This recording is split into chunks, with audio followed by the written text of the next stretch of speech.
Noel, you talked a little bit about this in your speech, but what will it mean, do you think, to Australia's First Peoples to be recognised in our Constitution, and what will it mean to Australia to do that?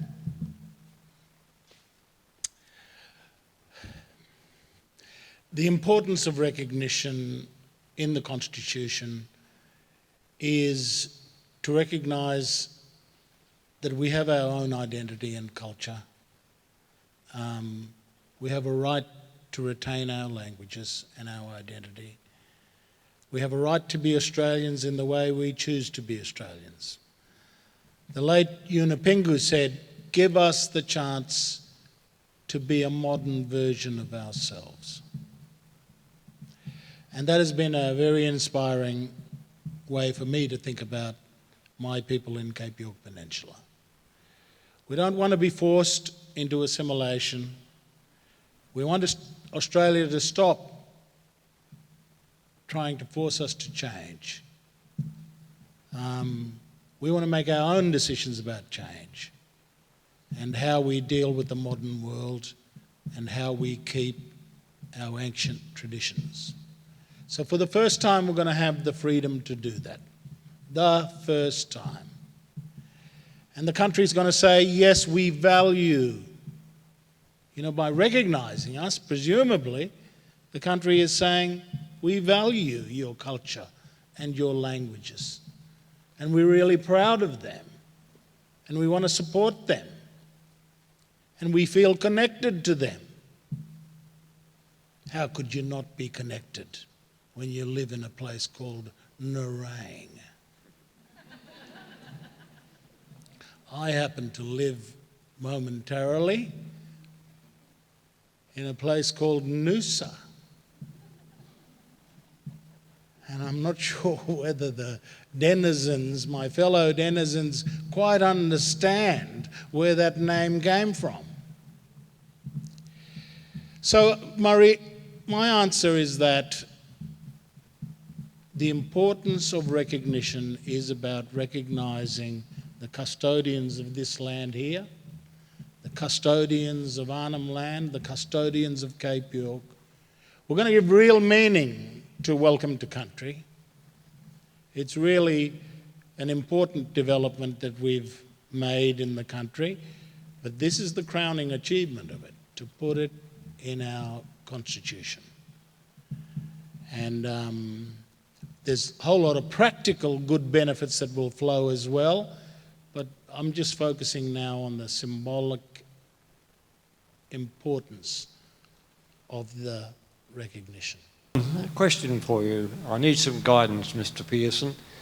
I'm confronted by people that say, although the Uluru Statement from the Heart is a single-page document, it is supported by a dialogue, I think it's called, of 25 pages that spell out the aims associated with achieving the desires of the Uluru Statement from the Heart. They say it is disingenuous to not acknowledge that, but our Prime Minister appears not to accept that position. I'd like some guidance from you as to how do I respond to that. Any kind of social and political dialogue, when we get the Bush-Gist papers out, we're going to have a vast range of views in a room. And we workshop them, and that's what happened through the Uluru process. Many thoughts, ideas, perspectives. When you've got 1,500 people engaging in a process across the country, with a very diverse range of views, and everybody's free to express their view, you're going to have a wide range of views captured in the minutes. And those records of the discussion are a reflection of the content of that dialogue. I dare say if we looked at the Labor Party branch deliberations in great detail, we'd be similarly confronted with whole lots of ideas that branch members have and party members have.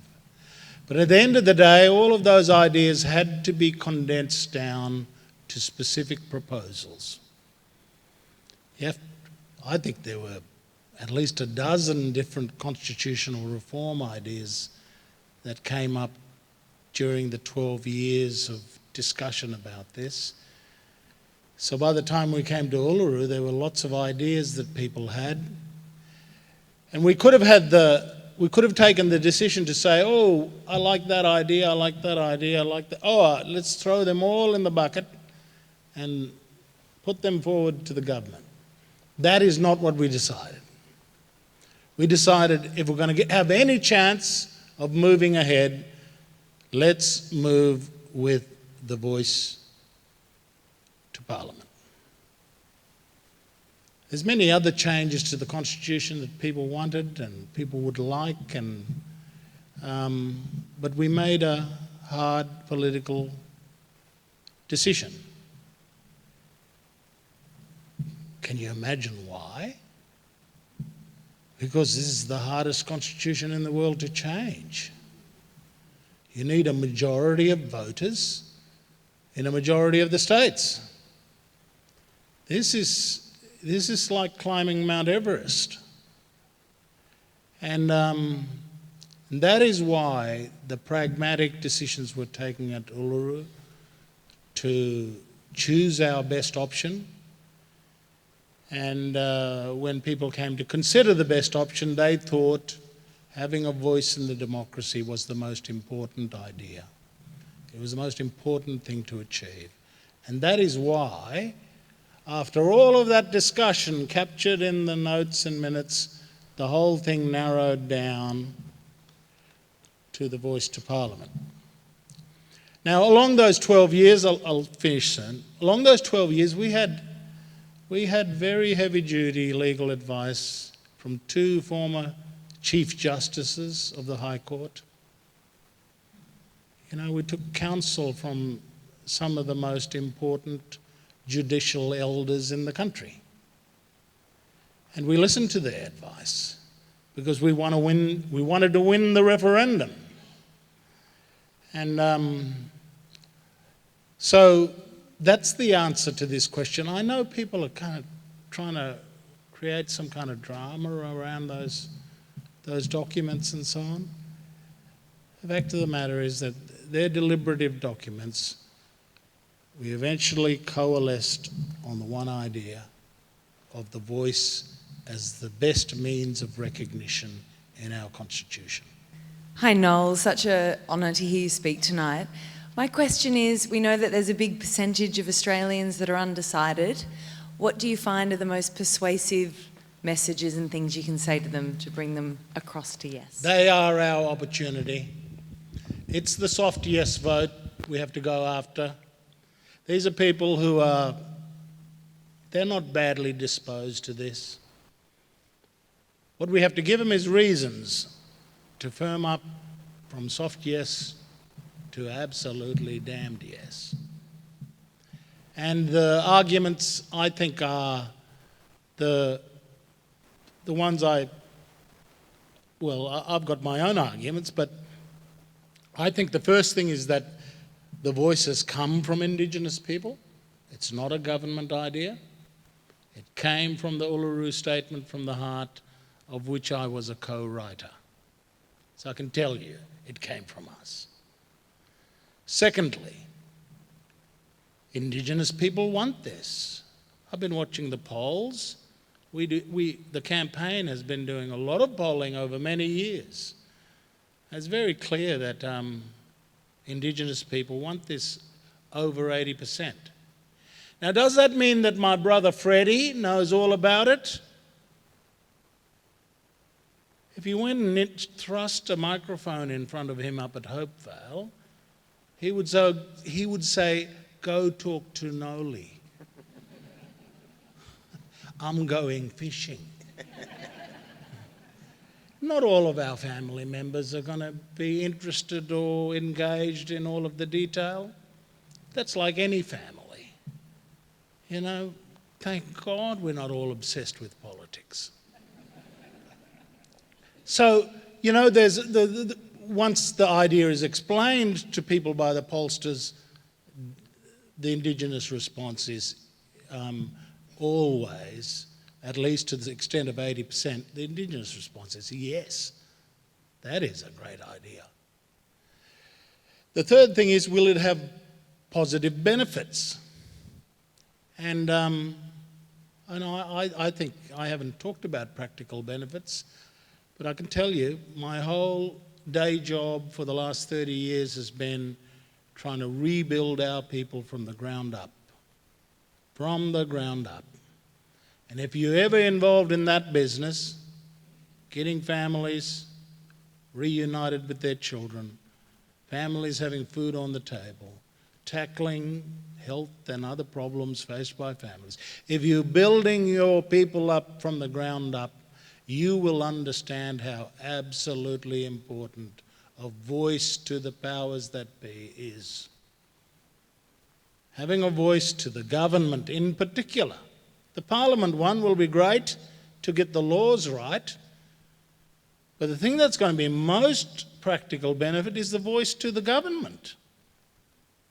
Because we need the programs to work better, we need the policies to be better, we need the implementation to be better. We'll be in partnership with government if this referendum goes through. Community partners to build this thing up from the ground up. So that's the other thing that people want to know. The soft yeses want to know that this is going to have real benefits for our people. And finally, they want to know that it's constitutionally safe. And as I said, former Chief Justice Robert French was involved in advising us on the drafting of this. Former Chief Justice Murray Gleeson, Chief Justice to the Conservative government of John Howard. There's so much very heavy-duty legal advisors have helped us come up with a draft that is safe. The words are, it upholds the Constitution and recognises the First Peoples. And you can be assured that this actual provision will actually add a touch of elegance and poetry to what otherwise is like the rules of golf or something. I'm interested to understand a little bit about, I think sometimes in democracy we get roughly about 51% of people happy and about 49% not. And that doesn't really sound like very deep democracy to me. One of the things that inspired me about this whole campaign is the statement from the heart. And you've talked a number of times, Noel, about the importance of the voice and the voices that have gone in creating that option and some of the pragmatics around it. How do you best ensure, or to the best of the ability, ensure that roughly 20% of Aboriginal and Torres Strait Islander people that aren't necessarily seeing this as the answer don't get left behind, get included? Because it seems to me that often, and I'm not saying it's going to happen with this, and I certainly hope it doesn't, it seems to me that the people that don't agree with something in our mainstream culture often get cast aside. And I don't need to tell you that. And I feel like it absolutely is a deeply significant opportunity for the change that this country absolutely needs. But how can we do it without leaving people behind?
abstained along with Western Australia in the first vote.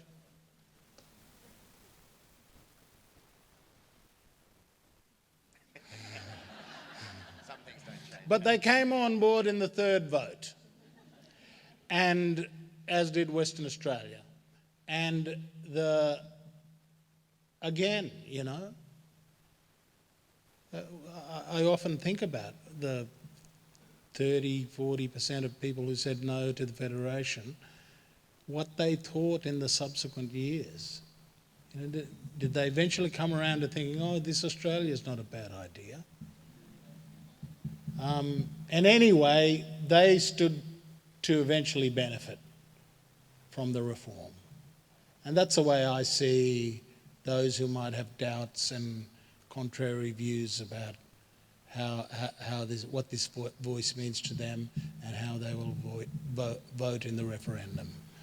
I really think this is such a plainly progressive reform that will take our people in the country forward, that it will benefit even those who are perhaps inclined to vote with Senator Hanson.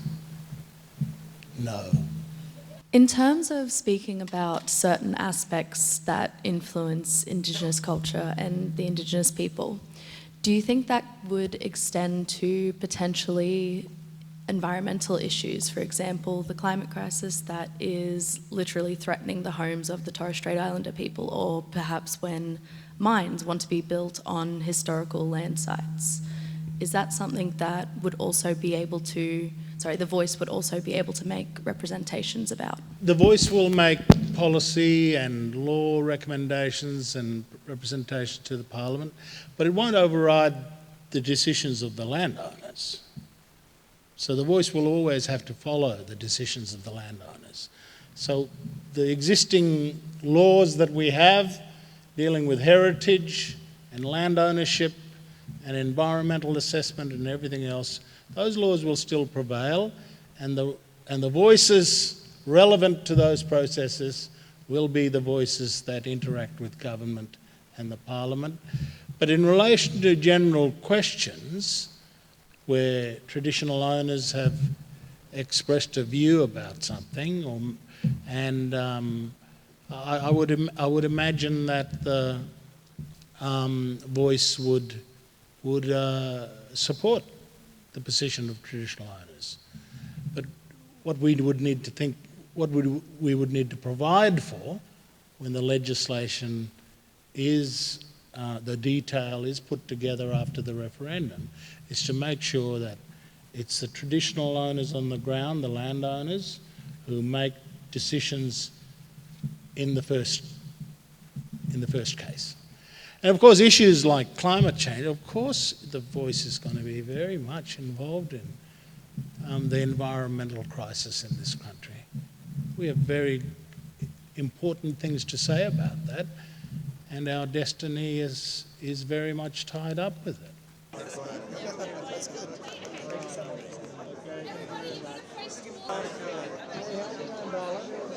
Good. We've got big work to do. There's 4 generations here.